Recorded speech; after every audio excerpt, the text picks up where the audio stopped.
नमस्कार, ANB news देख रहे हैं आप और मैं हूं आपके साथ मुस्कान। स्वागत है आप सभी का एएनबी न्यूज के स्पेशल बुलेटिन में। उत्तर प्रदेश के नगर निकाय चुनाव के दूसरे और अंतिम चरण के लिए मतदान शुरू हो गया है। इस फेज में 9 मंडल के 38 जिलों की 7 नगर निगम, 95 नगर पालिका, 267 नगर पंचायत पद और पार्षद सीटों के लिए चुनाव है। मेरठ, गाजियाबाद, शाजापुर, बरेली, अलीगढ़, कानपुर, अयोध्या और शाजापुर के लोग मेयर के लिए वोटिंग कर रहे हैं। दूसरे चरण का निकाय चुनाव बसपा, बीजेपी, कांग्रेस और सपा के लिए काफी अहम माना जा रहा है। आज सुबह 7 बजे से मतदान जारी है। वोटर्स शाम 6 बजे तक अपने मत का प्रयोग कर सकते हैं। आपको बता दें कि 39,146 प्रत्याशी अपनी किस्मत आजमा रहे हैं, जिनके भाग्य का फैसला 1,92,00,000 मतदाता कर रहे हैं। मतदान केंद्रों पर पीएसए और केंद्रीय सशक्त पुलिस बल की 111 कंपनियां तैनात की गई है। 13 मई यानी शनिवार को मतगणना कराई जाएगी। आपको बता दें कि 7 नगर निगमों में 39,69,294 पुरुष और 34,57,512 महिलाएं हैं। तो वहीं 95 नगर पालिका परिषदों में 38,86,525 पुरुष और 34,44,385 महिला मतदाता है। साथ ही 268 नगर पंचायतों में 23,61,173 महिला मतदाता हैं।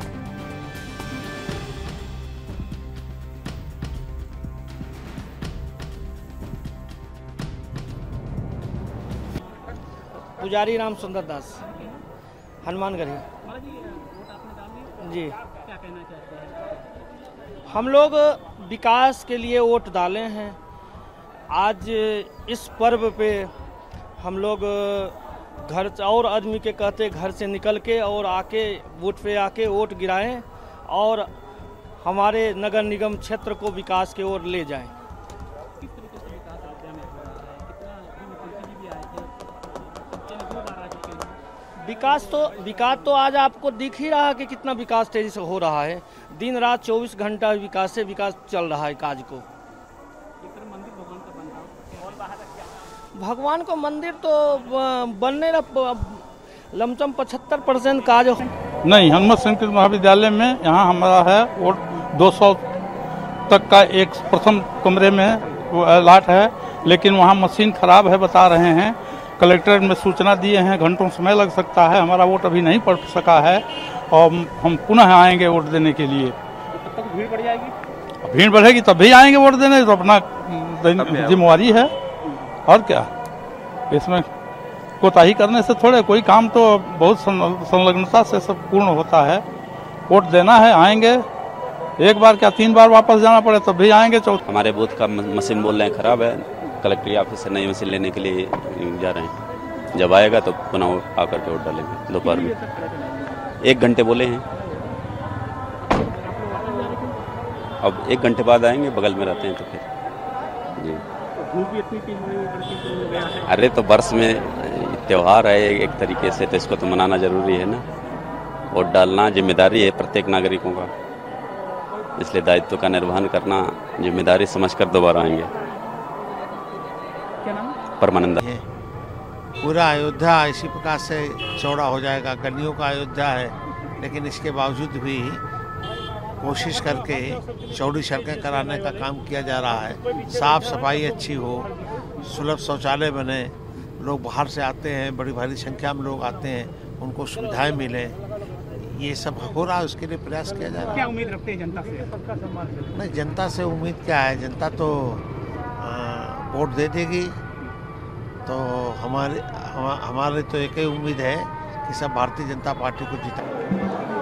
नहीं, ये तो लोकतंत्र की हमारे देश की पहचान है और उस पर सब लोग अपने मताधिकार का प्रयोग करते हैं। हम भी आए हैं वोट डालने के लिए। हमने अपने मनपसंद के ऐसे 2 लोगों को वोट डाला है, अच्छा लगा। सर, 2 ईवीएम खराब थी, अभी 1 घंटे तक मतदान रुका रहा, उसके बाद एक पे शुरू हुआ, एक पे भी रुका। इस पर क्या प्रशासन के लोग कह रहे हैं कि प्रशासन की व्यवस्था नहीं, लाइट नहीं है, इसको लेकर क्या है?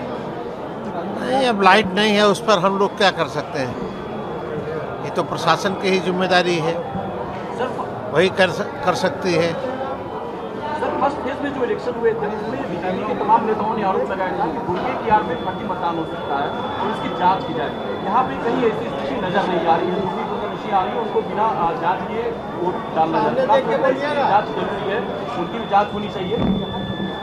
इसकी जांच होनी चाहिए। बुर्का पहन के महिलाएं आ रही है, उनकी जांच नहीं हो रही है और उसी चली जा रही है।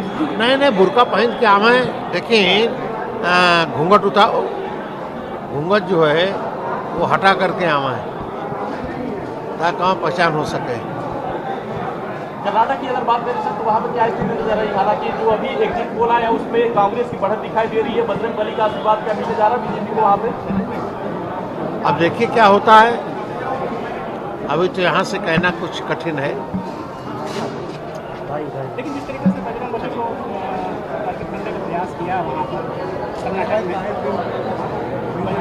बैन करने की बात है। नहीं कहाँ से, बहुत लोगों ने बैन किया है, हर बार बैन की बात करते हैं, लेकिन फिर भी स्वतंत्र हो करके बजरंग बली जी बाहर आते हैं। बजरंग बली को कौन कैद कर सकता है? उनके नाम पर संगठन चल रहा है तो चल। नाम नरेश कुमार है, मैं दिल्ली पुलिस में इंस्पेक्टर हूँ। ड्यूटी पे जा रहा था, अपना पहला वोट मैंने डाल दिया और बड़ा अच्छा लगा। नगर चुनाव में विकास के लिए, देश के लिए सभी को वोट करना चाहिए, मेरी अपील है। और थैंक यू। कितना जरूरी समझते हैं सर वोट डालना, क्योंकि अक्सर लोग इसको छुट्टी की तरह मनाते हैं और कहीं घूमने निकल जाते हैं?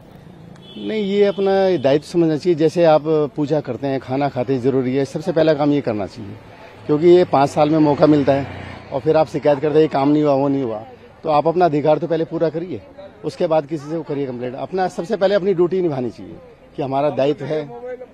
और पहला हमें जो है, मैं लकी हूँ कि पहला वोट मुझे डालने का अवसर मिला और बड़ा अच्छा लगा। मैं सभी से अपील करता हूँ कि वोट जरूर। बस यही कहेंगे, सभी को अपना मतदान देना चाहिए, सभी को अधिकार है अपना वोट डालने का, तो सभी वोट डालें, हमारी तो यही प्रार्थना है। और अपना अच्छा काम करें, जो बने अपने यही है। अच्छा, क्या कुछ डिमांड रहेगी जो आपके नए कैंडिडेट जो जीत? बस हमारी राजनगर की सड़कें अच्छी हो जाएं, जहाँ जहाँ कई जगह कूड़ा वगैरह पड़ा रहता है तो वोट सही हो, हरियाली रहे, यही बस होना चाहिए। मेरा नाम धुरेंद्र गोयल है और मेरा उद्योग है यहाँ पर, सेक्टर 3 में रहता हूँ और संघ से जुड़ा हुआ हूँ। वैसे मैं RSS में जाता रहता हूँ, थोड़ा बहुत उसका काम रहता है मेरे पास। सर वोट डालने आए हैं, क्या कहेंगे? ये हमारा लोकतंत्र का एक दायित्व है कि हमें वोट डालना चाहिए और हमेशा हम नारा लगाते हैं, सबसे कहते हैं कि पहले मतदान फिर जलपान। पहले हम खुद करें तब दूसरों से कहना ठीक रहेगा ना। कहा है लोगों से हमने सबसे कि पहले मतदान करें फिर जलपान करें आप, तो हम भी उसी को फॉलो करते हुए आ गए हैं यहाँ पर। और वोट डालने से तो देश की डेमोक्रेसी वो चलने वाली है, इसी से ही सही से वोट पड़ेंगे तो, पढ़े लिखे लोग वोट डालेंगे तो ठीक है। लोकल बॉडी इलेक्शन में सर क्या कुछ डिमांड रहेगी जो नए जीत के आएंगे आपके? बस शहर की तरक्की करें और शहर की तरक्की और होनी चाहिए।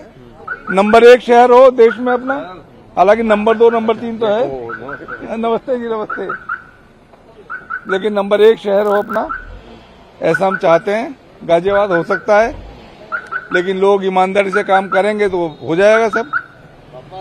गड़बड़ करेंगे तो। चंडीगढ़ के अंदर भारतीय जनता पार्टी प्रत्याशी प्रशांत सिंघल कम से कम 1 लाख से वोटों से जीतने जा रहे हैं। जो हजूम आप दिखाई दे रहा, दिखाइए, देखिए मेरे बुजुर्ग माताएं बहनें युवा जिस तरह से जोश है वोट डालने का, उससे दिखाई देता है कि कमाल बहुत भारी मतदान केंद्रों का निरीक्षण करने के दौर में आया था। बहुत स्मूथ इलेक्शन हो रहा है। लगभग अभी मैं यहाँ देख रहा हूँ 10% के आसपास पोलिंग हो गई है। बड़ी संख्या में लोग अभी भी कतारबद्ध हैं, बाहर भी लोग हैं, तो इससे लग रहा है कि लोगों के अंदर उत्साह है। व्यवस्थाएं बहुत अच्छी हैं, कहीं पर किसी प्रकार की कोई कठिनाई नहीं है। शुरुआती मतदान में जो दिक्कतें आती हैं वो भी दूर हो गई हैं। आप खुद मतदाताओं से उनका फीडबैक ले सकते हैं। तो मुझे लगता है कि इस बार अलीगढ़ जनपद में अच्छा मतदान होगा और ज्यादा से ज्यादा लोग फर्जी मतदान को रोकने के लिए या वोटर मशीन को, फर्जी मतदान के बारे में तो कोई सोच भी नहीं सकता, और सोचेगा तो फिर उसको विद हैवी हैंड्स बहुत ही कड़ाई से निपटा जाएगा।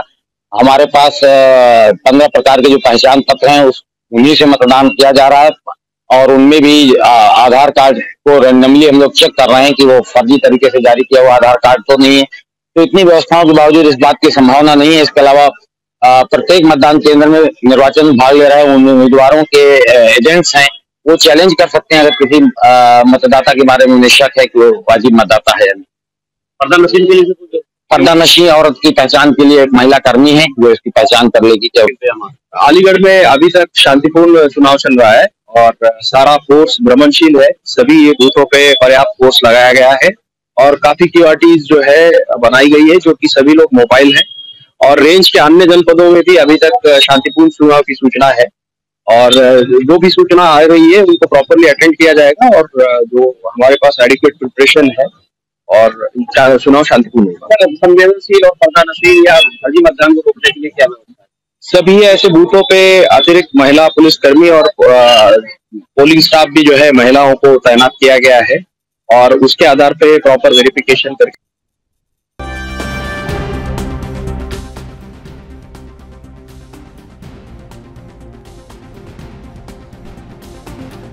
आपको बता दें कि उत्तर प्रदेश में नगर निकाय चुनाव के लिए वोटिंग जारी है। सुबह 7 बजे से ये वोटिंग 7 बजे शुरू हुई, जिसके बाद अभी शांतिपूर्ण तरीके से मतदान निकाय चुनावों के लिए जारी है। सीधा मुकाबला बीजेपी, कांग्रेस और सपा में देखा जा रहा है।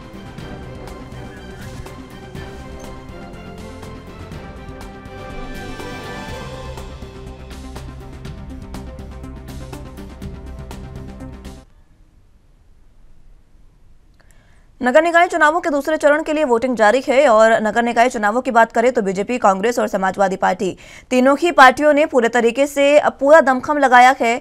चाहे रैलियों की बात हो या फिर प्रचार की बात हो, पूरे तरीके से दमखम में देखी हैं सभी पार्टियां और प्रचार करने में आगे रही हैं। ऐसे में किस तरीके से निकाय चुनाव हो रहा है और किस तरीके के नतीजों की अपेक्षा कर रहे हैं तमाम कार्यकर्ता, इसी पर चर्चा की शुरुआत कर लेते हैं। तमाम गेस्ट हमारे साथ मौजूद हैं, उनका तारुफ आपसे करवा देते हैं।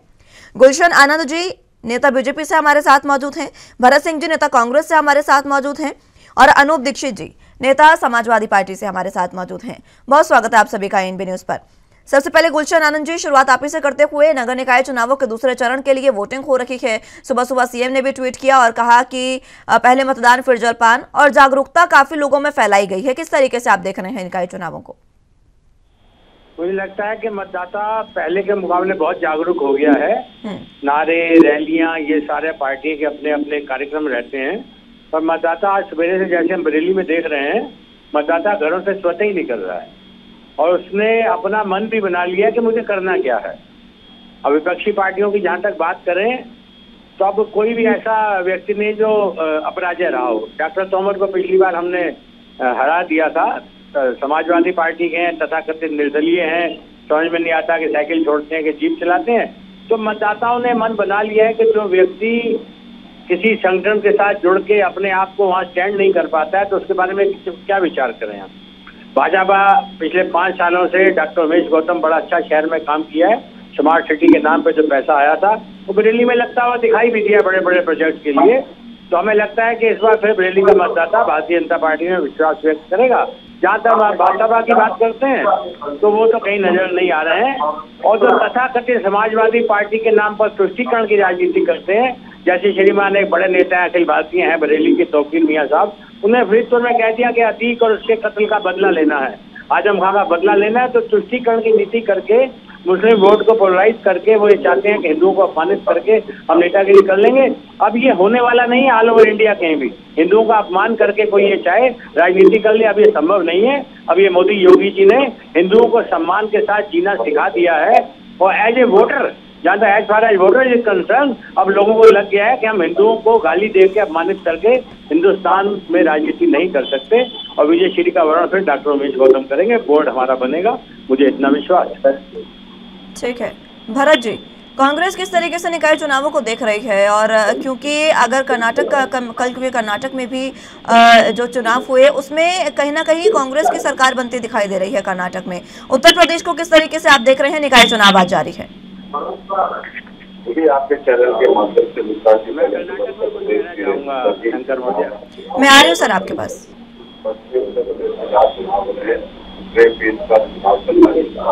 सभी वहाँ की जनता से आह्वान करूँगा कि आप ये बड़ी संख्या में जो है अपने वोटों का उपयोग। अब आई बात की हमारी तैयारी क्या है? देखिए निकाय चुनाव है, ये स्थानिक चुनाव है और यहाँ पे जो स्थानिक मुद्दे होते हैं उस मुद्दों पर चुनाव लड़ा जाएगा जनता का। अब जनता का वहाँ पे स्थानिक मुद्दे पे उस मुद्दे पे हमने जो है हमेशा लोगों के बीच जाके, चाहे हमारे वहाँ नेता प्रियंका जी हो, चाहे हमारे वहाँ के अध्यक्ष महोदय हो गए, सभी लोगों ने जो है अच्छा कैंडिडेट दिया है और जिताऊ कैंडिडेट दिया है और कोशिश कर रहे हैं कि अच्छे मार्जिन से हम अपना जो है वहाँ पे निकाय चुनाव में अच्छा प्रदर्शन करेंगे। और रही बात मुद्दों की, तो देखिए मुद्दे तो बहुत सारे हैं, लेकिन जो कहते हैं ना कि सांसदीय चुनाव और विधायकी का जो चुनाव होता है वो चुनाव निकाय चुनाव में कोई फर्क नहीं डालता है। वहाँ पे जो मुद्दे होते हैं स्थानिक मुद्दे, उसी मुद्दे पे चुनाव लड़ा जा रहा है। हमारे सभी जितने भी कैंडिडेट खड़े हैं बड़ी मजबूती से चुनाव लड़ रहे हैं और देखिएगा आप जब रिजल्ट आएगा तो कांग्रेस पार्टी एक अच्छा प्रदर्शन करते हुए दिखाई देगी उत्तर प्रदेश में। और रही बात तुष्टीकरण की बात जो भाजपा के लोग करते हैं, इनका तो यही काम ही है ना। अब बजरंग बली से जोड़ने लगे बजरंग दल को। अब ये बजरंग दल में अगर मान लीजिए कोई बात करता है, कोई अगर सामाजिक तत्व है, तो क्या वो बजरंगबली हो गया? ये सब जो है ना, जब चुनाव भाजपा हारने लगती है तो ये सब विषय जो है धर्म का विषय, जाति का विषय, ये सारे विषय ये लेके आती है। तो कहीं ना कहीं भाजपा देखिए कर्नाटक चुनाव में इस समय हर एग्जिट पोल ने ये बताया है कि भाई कांग्रेस पार्टी जीत रही है और ये मौखलाहट जो है वो साफ तौर पे भाजपा के प्रवक्ता के चेहरे पे दिख रही है। ठीक है अनूप दीक्षित जी, समाजवादी पार्टी में क्योंकि कड़ी टक्कर मानी जाती है बीजेपी और समाजवादी पार्टी में जब भी उत्तर प्रदेश में चुनाव होता है, लेकिन इस बार कांग्रेस भी मैदान में है और निकाय चुनावों में कांग्रेस भी कहीं पीछे दिखाई नहीं दे रही है। ये त्रिकोणीय मुकाबला लग रहा है, किस तरीके से आप देख रहे हैं इसे? जी मुस्कान जी, मैं पुनः एक बार पूछना चाहूंगा, मैं थोड़ा आवाज कट गई आपकी। मैं ये पूछना चाह रही हूँ आपसे, जिस तरीके से जब भी हम उत्तर प्रदेश में चुनावों की बात करते हैं तो बीजेपी और समाजवादी पार्टी में लगातार हम कहते हैं कि मुकाबला है, लेकिन इस बार कांग्रेस भी निकाय चुनावों के लिए मैदान में है और बहुत बखूबी से कांग्रेस ने प्रचार प्रसार किया है। ऐसे में त्रिकोणीय मुकाबला नजर आ रहा है। आप किस तरीके से निकाय चुनावों को देख रहे हैं? निकाय चुनाव एक तरह से 2024 लोकसभा चुनाव के पहले का एक ट्रायल है मुस्कान जी, और सभी पार्टियां इसमें सहभागिता कर रही हैं और सबको, ये लोकतंत्र का पर्व है, इसमें सभी पार्टियों को अपने अपने मुद्दों और अपने अपने विजन को लेकर मजबूती के साथ चुनाव लड़ना चाहिए और ऐसा लगभग सभी पार्टियां कर रही हैं। और समाजवादी पार्टी भी अपनी पूरी ताकत से लड़ रही है और जैसा कि भारतीय जनता पार्टी के प्रवक्ता भी कह रहे थे कि समाजवादी पार्टी तुष्टीकरण की राजनीति कर रही है और पोलराइजेशन की बात कर रहे थे, तो ये उत्तर प्रदेश की जनता देख रही है कि तुष्टीकरण और पोलराइजेशन की राजनीति आज की तारीख में कर कौन रहा है। समाजवादी पार्टी सर्व समाज की पार्टी हो, सर्व धर्म पार्टी है, सभी को साथ में लेकर। जी ठीक है, गुलशन आनंद जी आप कुछ कहना चाह रहे थे, अपनी बात रखिए। और साथ ही साथ मुद्दे इस बार जनता के जो हैं वो सीधे तौर पर विकास है। जब सुबह से हम दर्शकों से बात कर रहे हैं, जनता से बात करने की कोशिश कर रहे हैं हमारे संवाददाता, तो जनता यही कहती दिख रही है कि इस बार चाहे सड़कों की सफाई हो, नालियों की सफाई हो, आम मुद्दे लोगों के हैं और विकास का मुद्दा सबसे अहम है जिसको देखकर वोट किया जा रहा है। स्थानीय निकाय में विकास का मुद्दा तो रहना ही चाहिए, रहता है, लेकिन विकास के मुद्दे को लेकर जब अभी समाजवादी पार्टी के मेरे में तुष्टीकरण का आरोप हम पे लगा रहे थे, कर्नाटक वाले सज्जन गा रहे थे, मेरी समझ में नहीं आता ये सत्य को नकारते क्यों। मैनिफेस्टो में कर्नाटक में आपने मुस्लिम आतंकवादी संगठन के साथ राष्ट्रभक्त बजरंग दल पे बैन लगाने की बात की, ये शुरुआत किसने करी? जरा इनसे पूछ तो लीजिए। आप बात आप करते हैं, हम पे आरोप लगाते हैं कि जय श्री राम के नारे लगाते हैं, बजरंग दल की बात करते हैं। अरे मैनिफेस्टो में आपने शुरुआत करी तो आपकी बात को आपका हिंदुस्तान में जवाब भी नहीं देंगे क्या? क्या मुस्लिम वोटों के चक्कर में आप सब कुछ भूल जाते हैं? तो हम हिंदू वोट बैंक जो हमारा परंपरागत वोट बैंक है, क्या हम उसकी चिंता भी नहीं करेंगे? हम बजरंग दल के बारे में बात भी नहीं करेंगे तो हमें आप तो सांप्रदायिक ठहरा दोगे। और जहाँ तक मेरे मित्र स्थानीय निकाय उत्तर प्रदेश की बात कर रहे थे, स्थानीय निकाय से पहले विधानसभा होके चुकी है मित्रों। योगी 1, योगी 2, मोदी 3 भी आने जा रही है। उत्तर प्रदेश की जनता सब पहचान चुकी है 47 से लेके आज तक जो इस देश को लूटने का काम किया, जिन संगठनों ने इस देश को बर्बाद करने का काम किया, जब मैं विभाजन से शुरू करूं, अब तक शुरू करूं, तो उनको जवाब देनी पड़ेगी। और जो भ्रष्टाचार के आंकड़ों का खेल हमने इतने सालों से देखा है, अभी जनता पहचान चुकी है, जनता इनके धोखे में आने वाली नहीं है। विकास को लेकर स्मार्ट सिटी के नाम पर जो उत्तर प्रदेश के अंदर आदरणीय मोदी जी ने जो पैसा दिया है वो लगता हुआ सड़क पर नजर आ रहा है, मगर इनको पच नहीं रहा है। वो असलियत ये है, अब ये हिंदुओं को अपमानित कर ये फर्जी रुद्राक्ष पहनकर और तिलक लगाकर ये वो लोग हैं जिन्होंने जिंदगी में कभी मंदिरों गुरुद्वारों में जाकर मत्था नहीं टेका, अब शिवालय पर जा रहे हैं। ये हमें बताते हैं कि हम सत्ताधारी हैं। अरे एक जगह स्टैंड तो करो। आज आप धोखे की राजनीति कर रहे हो, ना आप हिंदुओं के सगे हुए ना आप मुसलमानों के सगे हुए। अब ये दुनिया ने देख लिया है, पूरे विश्व ने देख लिया है मोदी जी को, और प्रदेश और देश और स्थानीय निकाय तो सभी ने देख लिया। निश्चित मानिए कर्नाटक के अंदर भी ऐसे अप्रत्याशित रिजल्ट आएंगे, इन सबकी समझ में जाएगा। उत्तर प्रदेश के अंदर तो हम शानदार स्थानीय निकाय में प्रदर्शन करने जा रहे हैं। आप निश्चित मानिए विजयश्री वर्ण करेगी भारतीय को। चलिए, कर्नाटक के साथ साथ उत्तर प्रदेश में भी जीत का दावा किया है भरत जी आनंद साहब ने। देखिए ऐसा है कि मैं फिर एक बार पूछना चाहता हूं भाजपा के प्रवक्ता से, बजरंग दल और बजरंग बली में फर्क है कि नहीं? आप ये मानते हैं कि बजरंग दल जो है वो बजरंग बली है? अगर वो बजरंग बली है तो जितने भी बजरंग दल के कार्यकर्ता जो है आपराधिक मामले दर्ज हुए हैं, चाहे वो किसी भी अन्य कारणों से आपराधिक इसमें संलिप्तता पाई गई है, तो क्या वो बजरंग बली करते हैं? इस तरह से देश में बजरंग बली इस पूरे भारत में नहीं, मैं समझता हूँ मुस्कान जी, पूरे विश्व में बजरंग बली को हिंदू धर्म हो या बाकी भी धर्म वाले भी मानते हैं। कहते हैं कि संकट मोचन संकट को हरने वाले बजरंग बली। मगर ये जो है ये हिंदू के ठेकेदार जो बने हैं भाजपा के लोग, मैं इनसे पूछना चाहता हूँ क्या हिंदू के ठेकेदारी आपको जो है 100 करोड़ हिंदुओं ने दिया है? नकली हिंदू कौन होता है बताएं आपको मुस्कान जी? बीच में मत बोलिए प्लीज आनंद साहब, बीच में नहीं, बीच में मत बोलिए। मैं आ रही हूँ आपके पास, आपको समय दिया जाएगा। मिर्ची लगेगी ना, मिर्ची लगेगी इनको। क्यों मिर्ची लगेगी मुस्कान जी? क्योंकि इन्होंने हिंदुओं की ठेकेदारी लेके रखी है। कहते हैं ना कि ठेका लेना, ये ठेका लिए है हिंदुओं की, हम हिंदुओं के ठेकेदार हैं। ऐसे ठेकेदार मुस्कान जी बहुत आए और बहुत गए इस देश में। मैं ये पूछना चाहता हूँ भाजपा के प्रवक्ता से कि जब कर्नाटक में गणेश भगवान का जब मूर्ति एक कार्यकर्ता बेचारा दे रहा था नरेंद्र मोदी जी को, तो उन्होंने उसको झटक दिया। बोले नहीं, इसकी जरूरत नहीं है। इस समय बजरंग बली की जरूरत है, बजरंग बली की मूर्ति लाओ। तो ये जो है अपनी सुविधा के हिसाब से देखते हैं कि किस भगवान को कब पूजना है। ये तो है ये भाजपा के लोग जो कि गणपति भगवान को मैं समझता हूँ कि पूरे विश्व में और हिंदू समाज में प्रथम जो है वो अगर भगवान का मान्यता दिया गया है तो वो जो है गणेश भगवान को दिया गया है। और उसके बाद में उसका अपमान सरे मंच पे जो है वो देश के प्रधानमंत्री ने किया है। क्या इस देश की 100 करोड़ जो है हिंदू वो देश के प्रधानमंत्री को माफ करेगी? भाजपा के ऐसे ठेकेदारों को माफ करेगी?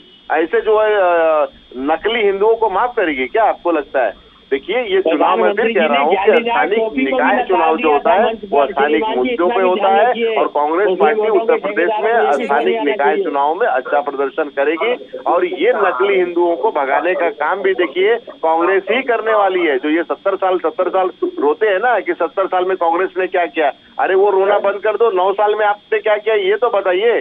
खाली जनता को बेवकूफ बनाने का काम किया हर मौके पे, चाहे वो 15 लाख देने की बात हो, चाहे वो गैस सिलेंडर की बात हो, चाहे वो जन धन खाते की बात हो, चाहे वो उज्ज्वला योजना की बात हो। आपने सिर्फ जनता को लूटा है। नोटबंदी करके आपने जनता को खत्म कर दिया। आज जो है हर वर्ग के लोग परेशान है नोटबंदी को वजह। और आपके देश के प्रधानमंत्री कहते थे कि 50 दिन में सब कुछ सही नहीं हुआ तो मुझे किसी चौराहे पर ढूंढ लेना और फांसी दे देना। अब क्या करें, देश की जनता उनको फांसी दे। तो ये जुमलेबाज पार्टी है भाजपा, ये जुमलों का जो है जुमला देती रहती है।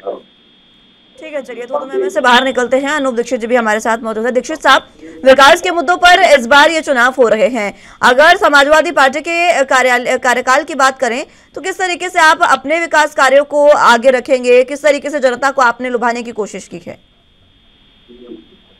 समाजवादी पार्टी ने मुस्कान जी हमेशा मुद्दों की बात की है और समाजवादी पार्टी मुद्दों की ही लड़ाई शुरू से लड़ती आ रही है। जैसा कि मेरे अभी भाजपा के मित्र बता रहे थे, इन्होंने बड़ी बड़ी बातें करी, केरल की चर्चा कर दी, बजरंग दल के बैन का बता दिया।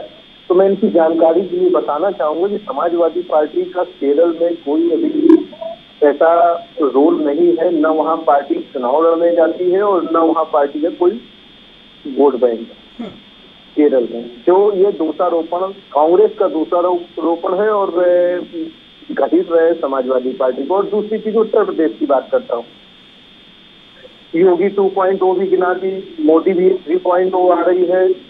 यदि ये स्थिति है मुस्कान जी, तो आप जमीनी स्तर पर निकल के देखिए कि उत्तर प्रदेश के निकाय चुनावों में इनकी केंद्रीय कैबिनेट से कैबिनेट मंत्रियों की एक छोटी छोटी नगर पालिकाओं में ड्यूटियां लगा रखी गई हैं, वो दिन रात एक किए हुए हैं। यदि अगर ये इतना मजबूत थे तो उत्तर प्रदेश के इतिहास में आज तक कभी नगर निकाय चुनाव में केंद्रीय कैबिनेट मंत्रियों की आवश्यकता नहीं पड़ी।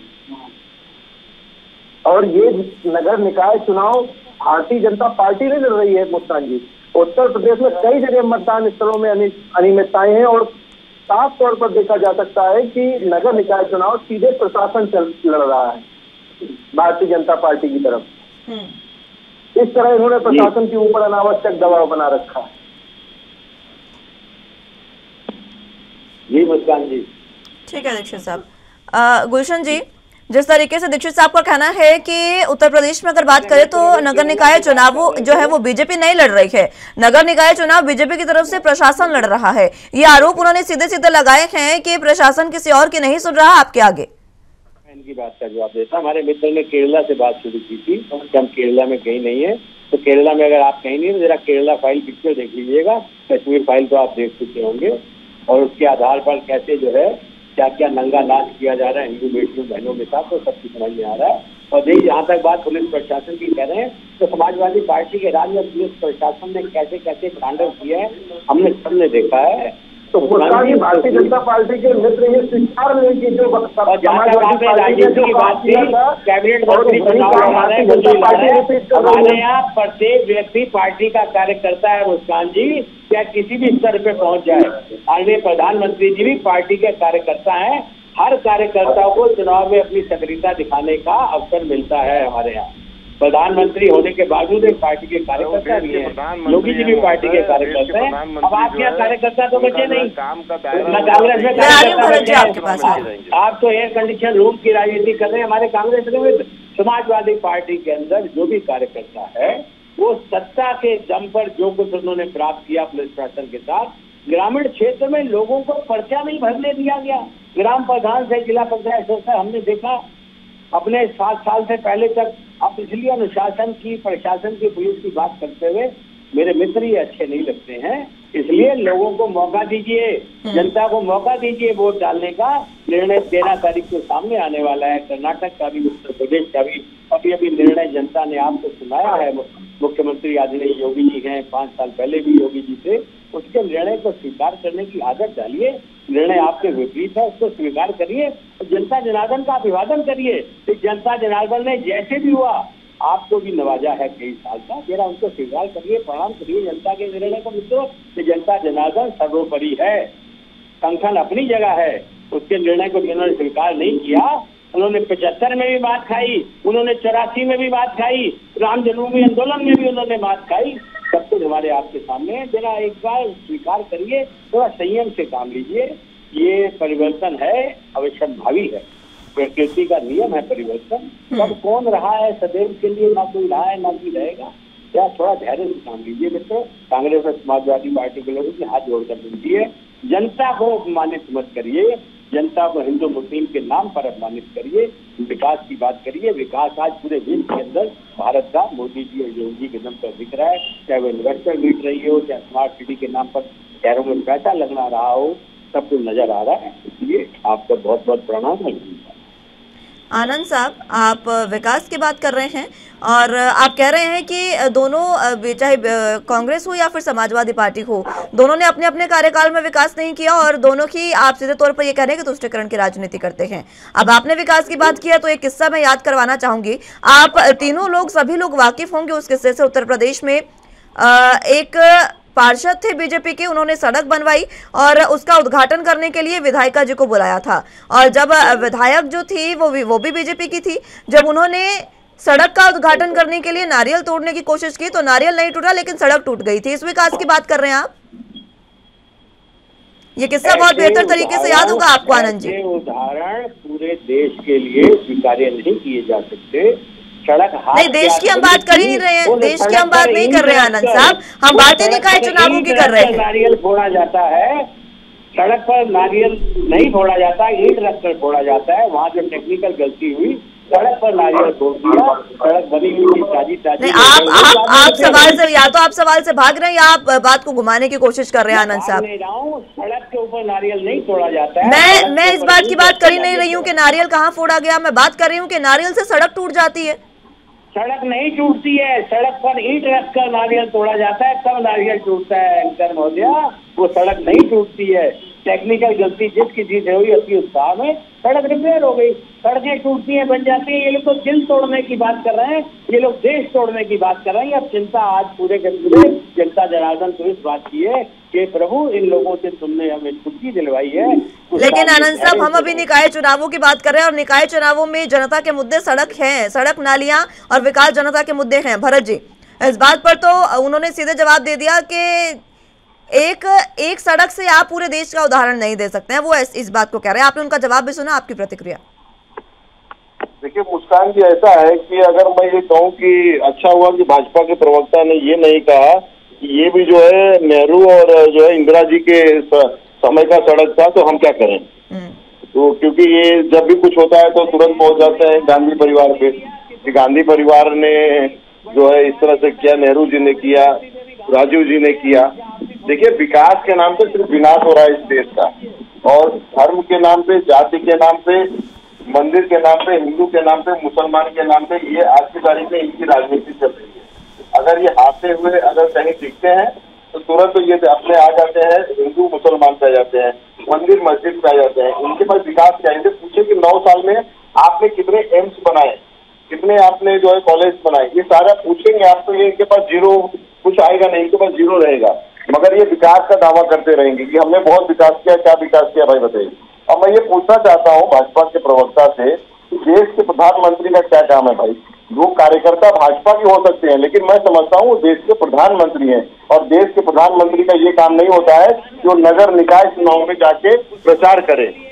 देश के प्रधानमंत्री का काम होता है देश को संभालना और देश की परिस्थिति, देश को तरक्की पे किस लिए कैसे ले जाया जाता है उसको देखना है। तो मुझे लगता है कि देश के प्रधानमंत्री को सब कुछ छोड़ के अब सिर्फ उनकी पार्टी किस तरह से आगे बढ़ती है, उनकी कुर्सी किस तरह से बचती है, वो विशेष ध्यान इस पे दे रहे हैं।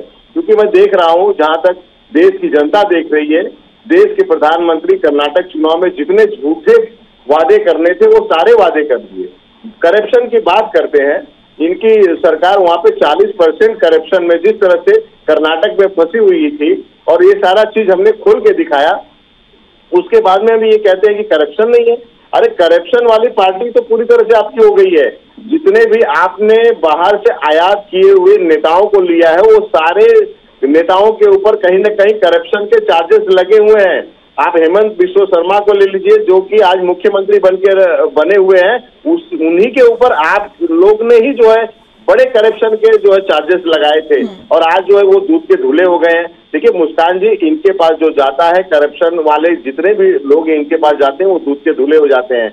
और मैं सबसे बड़ा उदाहरण आपको देता हूं कि अभी जो है अदानी मामले पे जिस तरह से पूरे देश में बवाल मचा, लेकिन भाजपा के नेता, एक भी नेता और देश के प्रधानमंत्री ने अपनी जुबान खोली, बशर्ते उनको किस तरह से चुप कराया जाए, इस मुद्दे को किस तरह से बंद कराया जाए। हमारे नेता राहुल गांधी जी की सदस्यता को भी इन लोगों ने ले लिया। तो इस तरह से करप्शन को किस तरह से दबाने की बात नहीं होती है। जो करप्शन करना है भाजपा में आइए, आप करप्शन करिए, आप दूध के धुले हैं। अगर आप विपक्ष में है, विरोधी पक्ष में है, तो आप जो है वो खुले तौर पे जेल जाने के लिए तैयार रहिए। ठीक है गुलशन जी, जल्दी से जवाब दीजिएगा भरत जी की बातों का, उसके बाद में दीक्षित साहब के पास जाऊंगी। इनको मंदिरों के नाम से इतनी चिढ़ है, उसका ये परिणाम भुगत चुके हैं। क्योंकि मंदिर, पुजारी, हिंदू जिंदगी भर उनके खिलाफ नफरत फैलाते रहे मुस्लिम वोट बैंक के लिए। नंबर 1। नंबर 2, हर महीने में एक एम्स मेडिकल कॉलेज खुल रहा है, it is on record. Number 3, Bharatiya Janata party का कार्यकर्ता आज विश्व के अंदर नाम रोशन कर रहा है देश का प्रधानमंत्री बनकर, जो इनको बर्दाश्त नहीं हो रहा है। सत्ता इनके हाथ से जा चुकी है। रही बात भ्रष्टाचार की, इन्हीं के स्वर्गीय प्रधानमंत्री ने कहा था हम 1 रुपया भेजते हैं और 85 पैसे पहुंचते हैं। ये हमने नहीं कहा था। बरस तक जो अडानी जी की बात कह रहे हैं, अंतर्राष्ट्रीय षड्यंत्र था, आदरणीय सर्वोच्च न्यायालय उसमें आ चुका है, चुनाव एजेंसियां आ चुकी है और धीरे धीरे सब सामने आ गया है।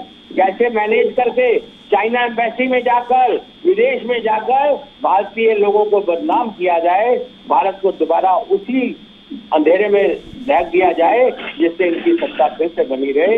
इस सदमे और हादसे से प्रभु मैं प्रार्थना करता हूँ इनको बाहर निकालो। 5-10 साल का जरा प्रतीक्षा करिए, आप अपने युवराज को संभालिए। वो अकेला काफी है कांग्रेस को खत्म करने के लिए।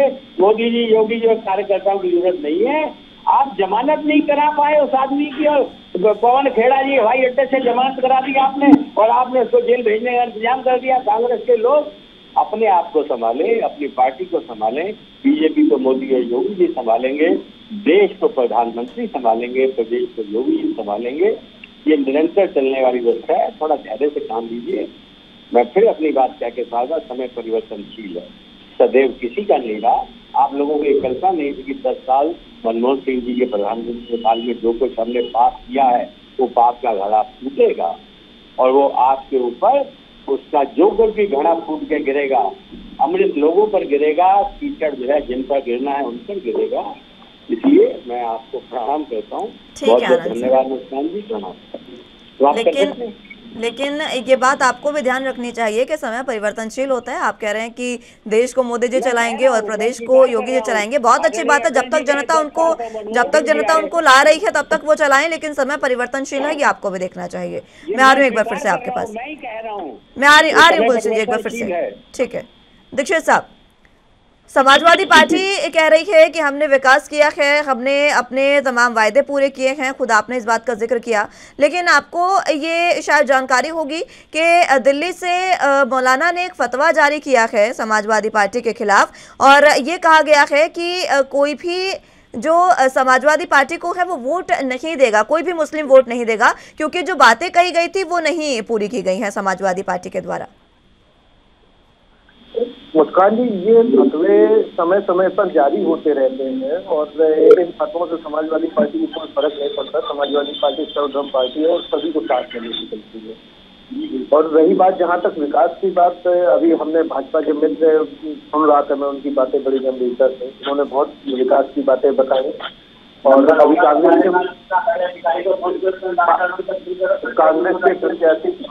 कांग्रेस के प्रत्याशी ने, प्रवक्ता जी ने भी भाजपा के ही विकास का उदाहरण दिया। ऐसे कई सैकड़ों उदाहरण हैं जो इस समय हम लोग देख पा रहे हैं बुंदेलखंड क्षेत्र में, कानपुर क्षेत्र में और अवध क्षेत्र उत्तर प्रदेश के अंदर। भारतीय जनता पार्टी जिस हिसाब से योजनाओं को जारी करती है, योजनाओं का उद्घाटन करती है और कुछ समय बीतने के बाद उसकी गति, उसकी चाल इतनी धीमी हो जाती है मुस्कान जी की कई योजनाएं इनके पिछले कार्यकाल की अभी तक पूरी नहीं हो पाई। सिर्फ जुमले और उद्घाटन, इन दो के अलावा भारतीय जनता पार्टी कोई दूसरा काम नहीं कर रही है और विपक्ष को टारगेट कर रही है। अच्छा, विपक्ष में जिसे बार बार टारगेट कर रहे हैं आप, हम 2017 के चुनाव के मुकाबले 2022 में समाजवादी पार्टी एक मजबूत विपक्ष के रूप में आई।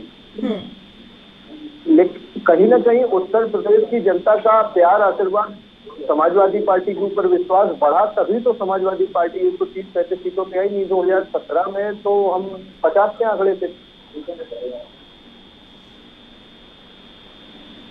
जी, समाजवादी पार्टी निरंतर जनता के बीच काम कर रही है और निरंतर उनके मुद्दे उठा रही है।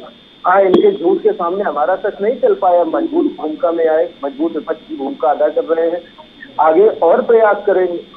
2024 के ट्रायल के रूप में इतनी बार, जब मेरा राजनीतिक जीवन 14 वर्ष का है मुस्कान जी, मैं 14 वर्षों से राजनीति में हूँ और देख रहा हूँ कि बड़ी बड़ी कांग्रेस की सरकारें देखी, समाजवादी पार्टी रही, बहुजन समाज पार्टी रही, पर नगर निकाय के चुनावों में कभी ये स्थितियां नहीं आई जो स्थितियां इस बार आई।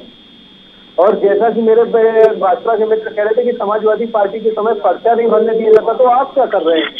आपने उत्तर प्रदेश में सघन सहकारी समितियों के चुनाव में अब से 1 महीना पहले मुस्कान जी, तो किसी भी जनपद का उठा के देख लीजिए, विरोधी पार्टी के पर्चे ही नहीं कहीं जाके जमा हो पाए, कोई प्रत्याशी ही नहीं बन पाया विरोधी पार्टी से।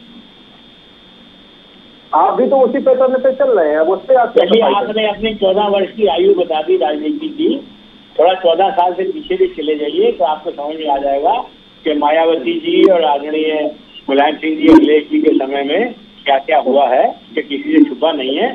पत्रकार महोदय, एंकर महोदय, प्रिंट मीडिया सब जानते हैं, सारी कटिंग लोगों के पास मौजूद है, क्या क्या तांडव हुए हैं, जो हमने आपने सबने देखे हैं। आपकी 14 साल की आयु के सामने मैं तो बहुत छोटा हूँ। मेरा सिर्फ और सिर्फ 33 साल का राजनीतिक जीवन है, 34 साल। 1989 में मैं पहला चुनाव लड़ गया था, तो इसलिए आपका बहुत धन्यवाद ये सारा ज्ञान वर्धन करने के लिए। और थोड़ा विकास से हटकर भी सोचिए, ये तत्वों की राजनीति का जो आप जिक्र कर रहे हैं, इनके सारे अब राजनीति हिंदुस्तान और उत्तर प्रदेश में तो खास के नहीं होने वाली है। फतवे कैसे दिए जाते हैं, ये समाजवादी पार्टी, भाजपा, कांग्रेस से ज्यादा फतवे देने वाले जानते हैं। और फतवा देने का कोई एक केंद्र नहीं है, इतने केंद्र हैं फतवे देने का। फतवा मांगा जाता है, जाकर इसमें हमें राय दीजिए, फिर फतवा दिया जाता है। अब ये राजनीतिक फतवों की जो शैली पिछले कई वर्षों से चली आ रही थी कि इसको वोट दे दो, इसको वोट मत दे दो, अब हिंदू इस अपमान से बाहर निकल आए हैं फतवों से। आपने कभी किसी मंदिर से, किसी मंगलवार को, किसी बृहस्पति को किसी मंदिर से सुना है कि सारे हिंदू इकट्ठे हो जाओ, बजरंग बली के नाम पर भाजपा को वोट दे दो? ये फतवे की राजनीति आपकी समाजवादी पार्टी के नहीं। कर्नाटक में आप क्या कर रहे हैं? आपने यहाँ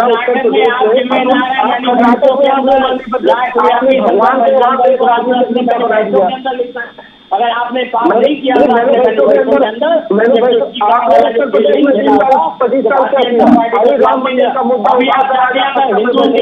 लोगों को अपमानित करते हैं, वो भारतीय जनता पार्टी का कार्यकर्ता उसका जवाब भी न दे। अब ये देश इससे निकलकर बाहर आ चुका है आदमी मोदी योगी जी के उसमें।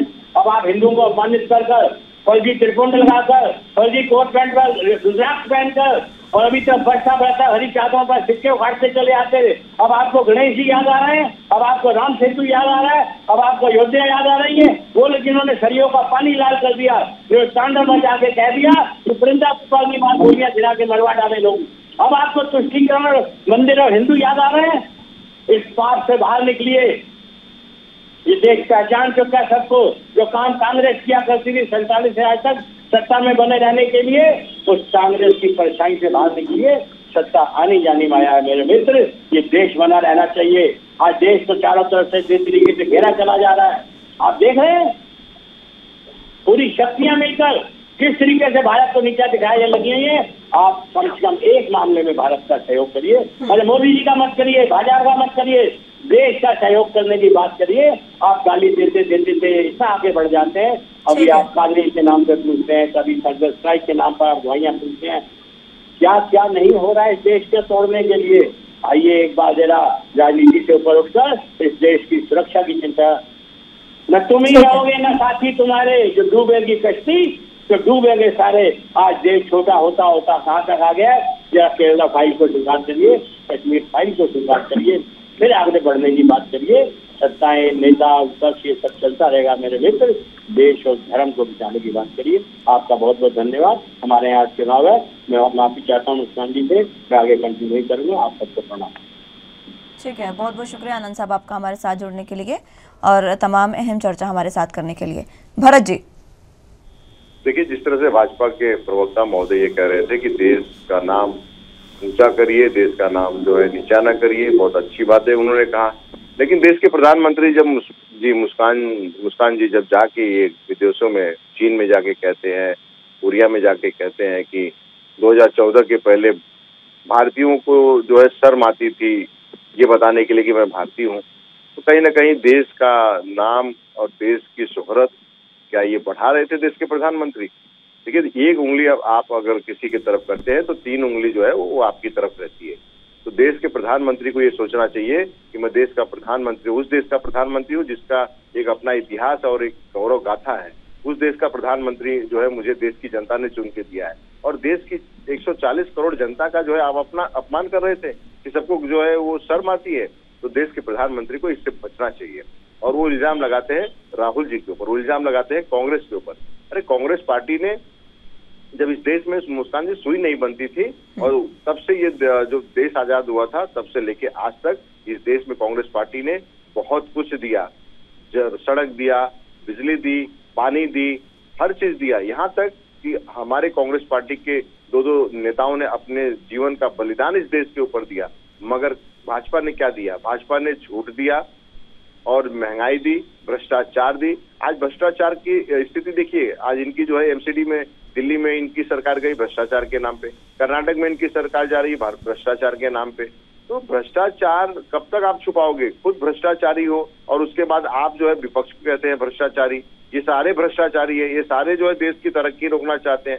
देश की तरक्की को आपने रोक के रखा है। और जिस दिन मैं कहता हूँ मुस्कान जी, आपको शर्तिया कहता हूँ कि अदानी मामले के ऊपर जिस दिन जेपीसी की जांच कमेटी बिठा दी जाएगी ना, इसमें जो नाम आएगा ना, तो आप वो चौंक जाएगा, पूरा देश चौंक जाएगा कि इस देश में सबसे बड़ा घोटाला और सबसे बड़ा भ्रष्टाचार व्यक्ति कौन है। और इसी को बचाने के लिए भाजपा ने पूरी अपनी जो है एड़ी चोटी का जोर लगा दिया है, चाहे उसके लिए किसी की भी सदस्यता को रद्द करवाना पड़े, चाहे जो ऑर्डर देना पड़े वो दे रहे हैं। तो भाजपा के मुंह से ये अच्छा नहीं लगता है कि देश की तरक्की आपने क्या किया, वही तो मैं पूछ रहा हूँ बार बार कि देश की तरक्की आपने एक चीज किया है कि यहाँ पे जो है देश में एक जो है जातियों में बंटवारा करवा दिया है, चाहे वो हिंदू हो, चाहे वो मुस्लिम हो, चाहे वो सिख हो, चाहे वो ईसाई हो, सभी जातियों में आपने द्वेष की एक जो है वो मिसाल कायम कर दी कि द्वेष किस तरह से फैलाना चाहिए। और यही आपने कर्नाटक में किया।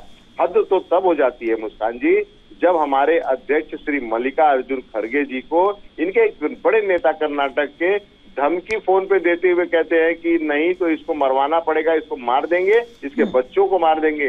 तब इस तरह से राजनीति होती है मुस्कान जी इस देश में कि अगर आप जो है हार रहे हैं तो आप जो है किसी की जान ले लेंगे। तो ये भाजपा का पूरा चाल चरित्र और चेहरा ये सामने धीरे धीरे देश की जनता के सामने आ रहा है। और उत्तर प्रदेश में भी देख रहा है, उत्तर प्रदेश भी देख रहा है। माफियाओं का खात्मा होना चाहिए मुस्कान जी, हम इसके समर्थन में हैं, मगर माफियाओं को एक जाति विशेष को लेके नहीं होना चाहिए। जितने भी माफिया है उनके ऊपर सख्त कार्रवाई होनी चाहिए। जरूरत पड़ी तो उनको जो है जो भी मिट्टी में मिला देंगे कहते हैं ना, मिला दीजिए, जरूर मिलाइए, क्योंकि ये जो है समाज के सरोकार नहीं है, परोकार नहीं करते हैं। मगर आप है ना सिर्फ एक विशेष धर्म जाति के लोगों को टारगेट मत करिए। बहुत सारे ऐसे लोग हैं, बहुत जाति के ऐसे लोग हैं जो माफिया हैं, उन सब पे उससे वही कार्रवाई होनी चाहिए जो बाकी लोगों के ऊपर हो रहा है। तो ये दिखावा कम से कम भाजपा बंद करे और देश में अमन शांति चैन लाने का काम करे। ठीक है दीक्षित साहब, अनूप दीक्षित जी।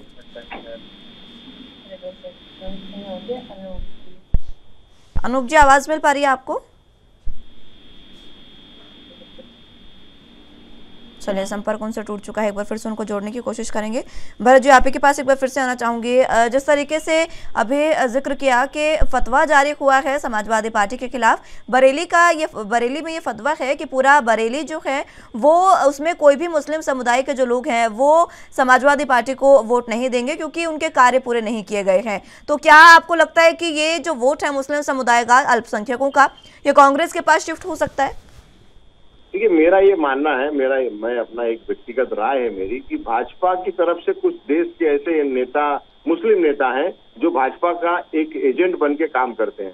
तो ये मैं समझता हूँ कि भाजपा ने अपना एक ऐसा एजेंट छोड़ के रखा होगा और जो इस तरह से वो फतवा निकालता है। आप फतवा किस लिए निकालते हैं भाई? किस पार्टी के लिए निकालते हैं? क्यों निकालते हैं? आपका काम क्या है? धर्म गुरु कौन होता है? धर्म गुरु ये होता है जो शिक्षा देता है। वो ये शिक्षा दे रहा है कि आप इस पार्टी को मत दीजिए, आप इस पार्टी को दीजिए, आप इस पार्टी को मत दीजिए, उस पार्टी को दीजिए। ये कोई गुरु होता है क्या? तो ये कुछ ऐसे एजेंटों को भाजपा ने छोड़ के रखी है और उनका सदुपयोग कब कब करती है, जब जब चुनाव आता है तब तब इसी तरह से फतवे निकलवाती है।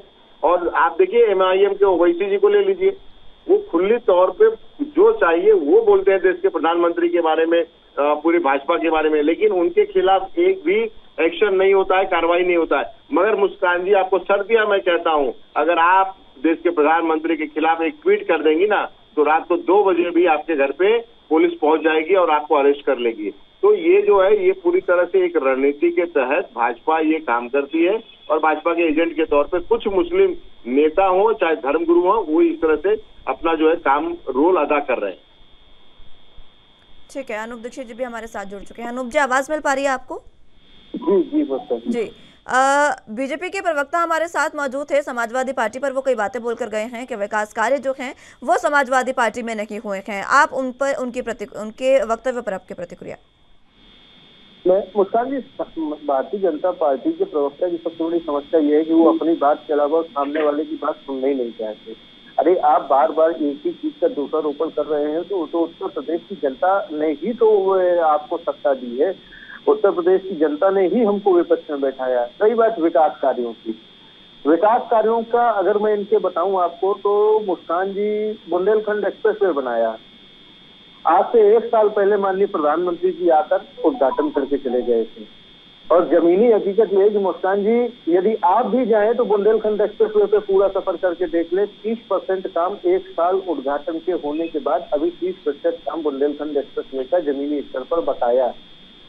इस खाली एक बुंदेलखंड एक्सप्रेसवे नहीं मुस्कान जी, इस तरह की सैकड़ों परियोजनाएं ऐसी हैं कि सीटा तो तुरंत कट जाएगा, उद्घाटन हो जाएगा, रैलियां हो जाएंगी, लेकिन काम की वास्तविक स्थिति धीरे धीरे धीरे धीरे घिसती चली जाती है। और विकास कार्य इनसे प्रभावित नहीं होते हैं क्या? सत्ता पक्ष को इसका जवाब जनता को उत्तर प्रदेश की नहीं देना चाहिए कि यदि ऐसा हो रहा है तो क्यों हो रहा है? उस पर जवाब नहीं देंगे, समाजवादी पार्टी के ऊपर कमियां निकालेंगे, दोषारोपण करेंगे। चलिए ठीक है, आप करिए, समाजवादी पार्टी में कमियां रही होंगी तभी तो उत्तर प्रदेश की जनता ने 2017 में नकार दिया था। उसके बाद 2022 में दोबारा हम जनता के बीच में गए तो उसी जनता ने तो एक मजबूत विपक्ष की भूमिका हमको दी।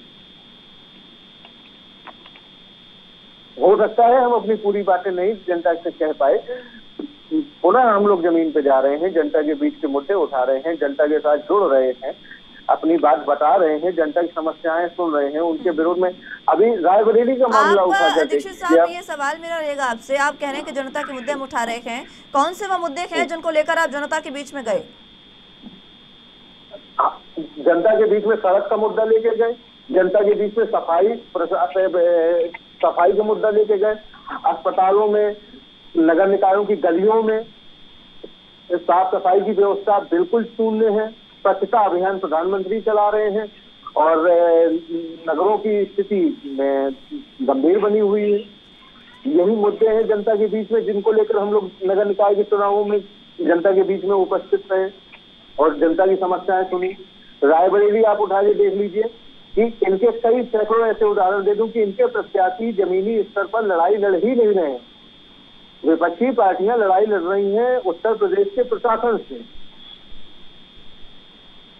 इनके प्रत्याशियों ने उत्तर प्रदेश को प्रशासन को सामने कर दिया है। अब विपक्षी पार्टियों को प्रशासन से लड़ के चुनाव में जीतना है। ठीक है भरत जी, दीक्षित साहब की इस बात पर प्रतिक्रिया मैं आपकी चाहूंगी। जिस तरीके से वो कह रहे हैं कि बीजेपी ने प्रशासन को आगे कर दिया है और विपक्षी पार्टियां प्रशासन से चुनाव लड़ रही हैं, उनसे जीतकर के चुनाव जीता जा सकता है। समाजवादी के प्रवक्ता महोदय जो कह रहे थे वो बहुत ही सही कह रहे हैं और ये सभी जानते हैं, सभी चैनल, सभी मीडिया के लोग भी अभी समझने लगे हैं मुस्कान जी कि प्रशासन सिर्फ उत्तर प्रदेश की बात मत करिए आप, पूरे देश में ईडी, सीबीआई, जितनी भी केंद्रीय एजेंसियां हैं और जहां भी इनकी सरकारें हैं, जहां भी, चाहे उत्तर प्रदेश ले लीजिए, चाहे वो मध्य प्रदेश ले लीजिए, अभी महाराष्ट्र में बैठा हूँ यहाँ ले लीजिए, ये प्रशासन के माध्यम से पूरी सरकार चलाते हैं। और अगर कोई भी विपक्ष का नेता कुछ बोलता है तो उसके ऊपर तुरंत जो है फौजदारी मामला दाखिल हो जाता है, FIR दाखिल हो जाता है, उसे अरेस्ट कर लिया जाता है। फिर आप कोर्ट कचहरी करते रहिए या तो फिर आप जो है भाजपा के हिसाब से चलिए। भाजपा जो कहती है आप अगर उसके हिसाब से करेंगे तो फिर सब आप सही हैं और नहीं किए तो आप गलत हैं। तो कहीं ना कहीं केंद्रीय एजेंसियों से लेके राज्य के जितने भी एजेंसियां हैं उसका मैं तो सदुपयोग कहूंगा कि ये भाजपा वाले सदुपयोग कर रहे हैं जो है एजेंसियों का, और विपक्ष के लोगों को डराने धमकाने का एक जो है माध्यम बना लिया गया है और ये देश के लिए खतरनाक है। ठीक है, चलिए समय समाप्त हो चला है। बहुत बहुत शुक्रिया आप सभी का हमारे साथ जुड़ने के लिए और तमाम अहम चर्चा हमारे साथ करने के लिए।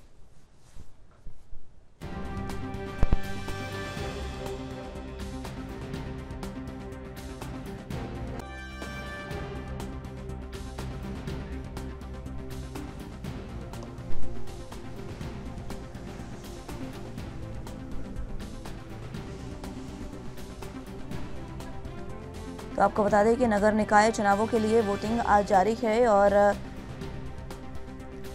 मेरठ, गाजियाबाद, शाजापुर, बरेली, अलीगढ़, कानपुर, अयोध्या में ये मेयर के लिए वोटिंग जारी है।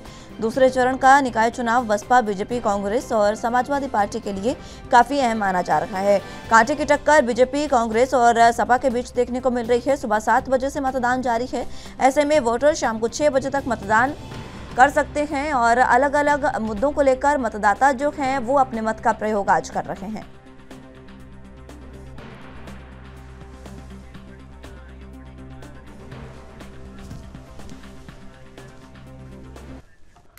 फिलहाल के लिए मेरे साथ इस बुलेटिन में बस इतना ही। तमाम अहम खबरों के लिए आप देखते रहिए ANB न्यूज़। नमस्कार।